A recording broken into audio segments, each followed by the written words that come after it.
Hello, welcome to Water Sign Philippines. So, ito yung reading natin for Water Sign, Cancer, Scorpio, and Pisces. By the way, ito yung aking Facebook page.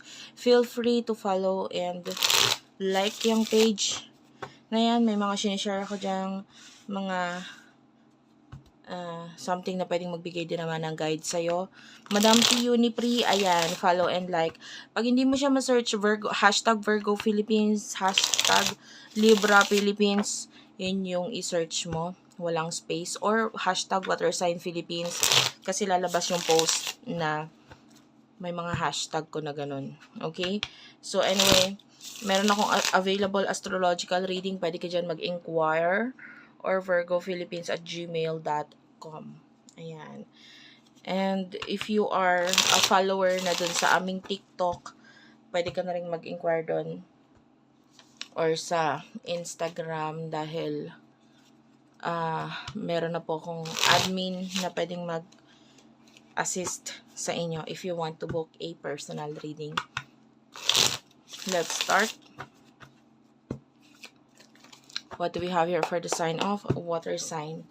Sana mag-comment ka dyan sa baba, guys. Sobrang ma-appreciate ko yon. Nagpapasalamat ako sa panay nagko-comment sa akin. Natutuwa ako, no? Sa mga comment po ninyo. Maraming salamat po. Start na po natin. You do have here the 5 of coins, the 8 of swords, the 3 of swords. Yeah. At the bottom of the deck, 3 of cups, and the 10 of coins. So, nakakita tayo dito na possible that with the 5 of coins, sobrang nalulungkot ka ngayon, nasasaktan ka. Maybe there's a possibility na may mga naiisip ka na may kinalaman sa pwedeng 3 of swords. Alin man dito yung kinalulungkot mo, ha? 3 of swords, pwedeng may kinalaman sa love. Maybe you're thinking of someone na you really do love, or you want to reconcile dito sa person na to in the past. Maybe this is a friend or someone na pwedeng you want na bumalik or mapunta sa buhay mo. You want to reconcile dito sa person na to. And you're thinking about this person. Yung iba naman could be a friend na pwedeng nakikitaan mo na parang sobrang walang-wala ka compare sa friend mo na ito.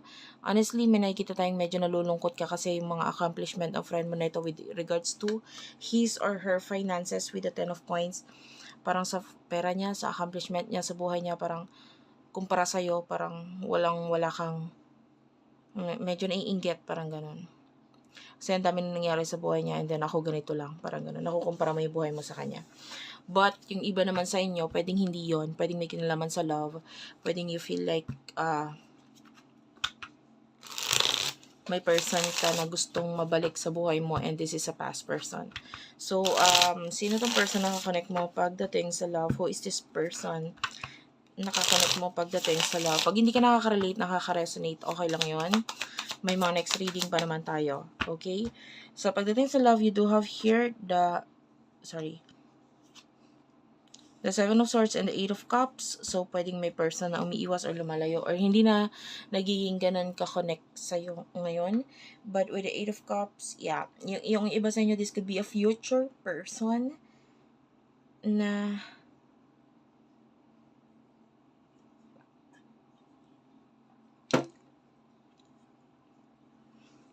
I feel like, yun nga, if this is a person na may connection na kayo, pwedeng may pagtitiis or pagpipigil dito sa person na to, na parang nagtitiis siya na makipag-connect sa'yo. And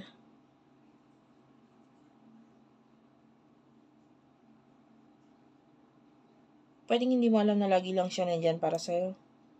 Pero itong person na to, lagi lang siya nandyan para sa'yo. Okay?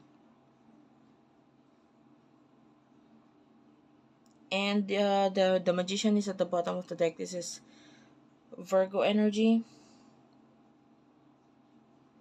Could be a person na hindi niya mai-open or masabi sa'yo lahat ng totoo, or hindi niya mai-open sa'yo ang mga bagay na gusto niyang i-open up talaga sa'yo.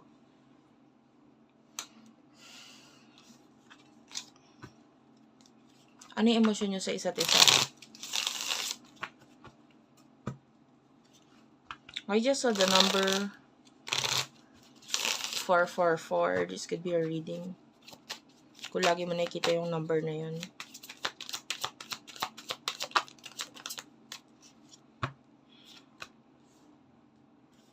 Knight of Cups, King of Cups, sorry, King of Coins, Nine of Cups.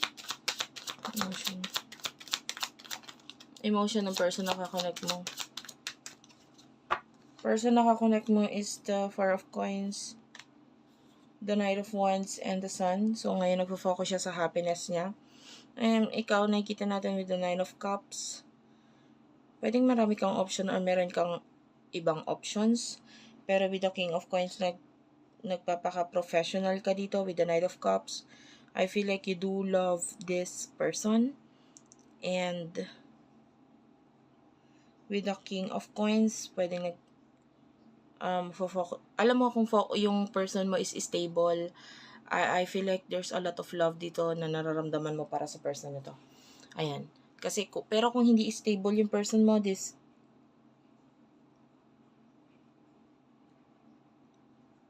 could be your side, yung kabilang side. Ayan. Take only what resonates.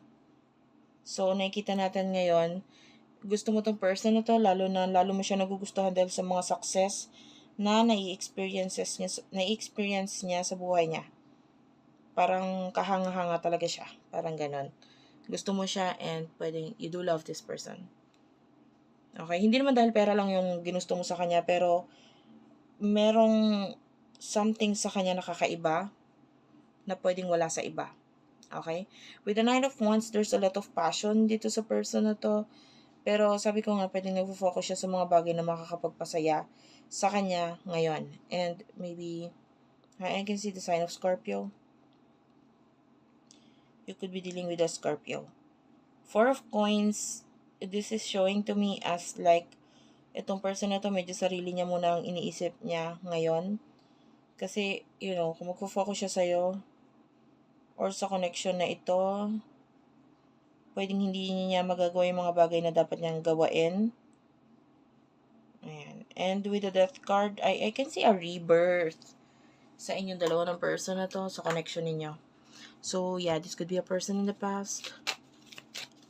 What will happen in the future sa inyong dalawa? Page of Wands, the Star, Ace of Cups,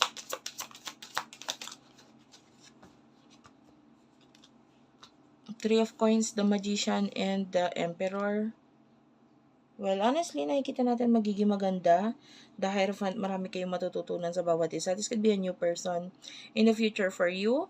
And pwedeng ma-achieve mo or may mga parte sa pangarap mo, mga gusto mong mangyari sa buhay mo, ang marireceive mo or ma-achieve mo kasama itong person na ito. Okay, this is a person na pwedeng goal-oriented na tao. Pag may goal siya, talagang ipupush niya yun. And I feel like hindi lang yun para sa sarili niya. Pag may goal ka din, tutulungan ka ng person nito na ma-achieve yung goal mo na yun. So, this is a person na talagang driven siya, no? Na maging successful kayo pareho. Not only as together, but as one. Okay? Nakakita tayo ng magandang partnership sa inyo. Growth pagdating sa money. Ayan. So, magandang partnership ang ipinapakita with this new person sa buhay mo. And with the Magician, I can see that you will be more happy in the future sa pakikipag-connect dito sa person na to. You will be more entertained kasi may mga bagay siyang sasabihin na makakapagbigay ng happiness sa'yo, makakapagpakilig sa'yo, makakapagpasaya sa'yo.